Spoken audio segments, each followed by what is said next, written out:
You just got $1,000, maybe from a bonus, a tax refund, or just finally saving it up, and now you're staring at it, trying to decide what to actually do with it.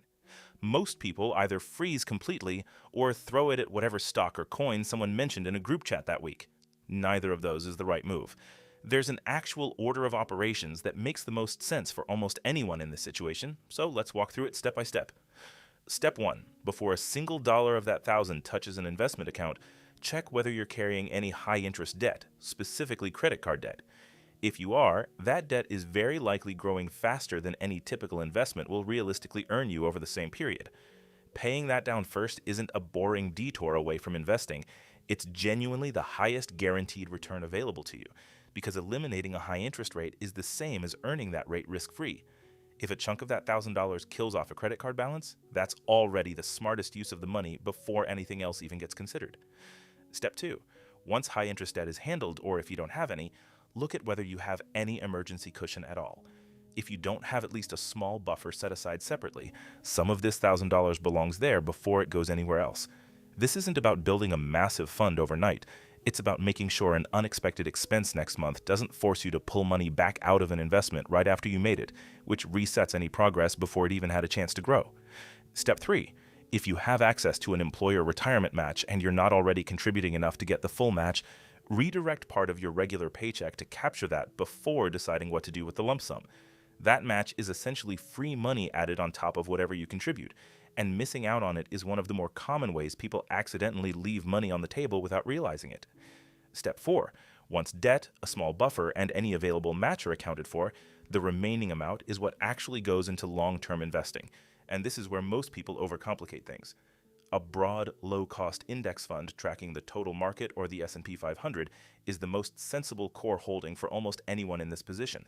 It spreads that $1,000 across hundreds of companies at once instead of concentrating it into one stock you read about somewhere, and it removes the pressure of trying to pick a winner because you're effectively buying a small piece of the entire economy instead of guessing at a single company's future. Step 5. Decide whether that $1,000 goes in all at once or gets spread out over a few months. Both approaches have a reasonable case behind them. Investing it all immediately tends to perform better on average over long periods, simply because time in the market matters more than timing the entry point.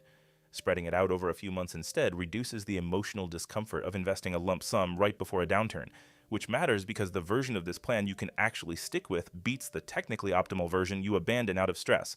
Either approach works. The real mistake is doing neither and just leaving it sitting in a checking account earning close to nothing while you wait for the perfect moment that never actually arrives. Step 6. Resist the urge to chase something exciting with any portion of this money just because it's a lump sum instead of a regular paycheck.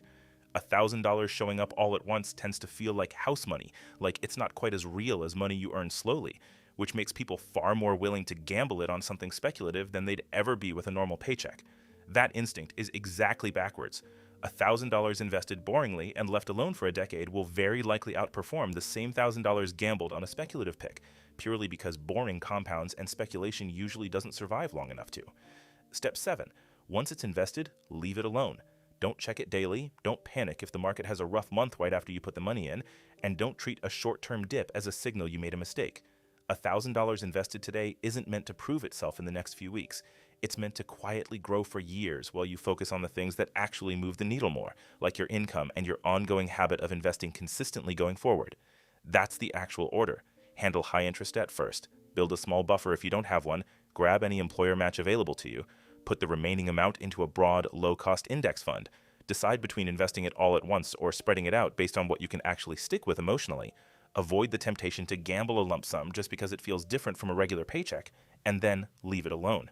If you want me to walk through exactly which accounts I'd personally open for this $1,000 step by step, let me know in the comments, and I'll make that one next.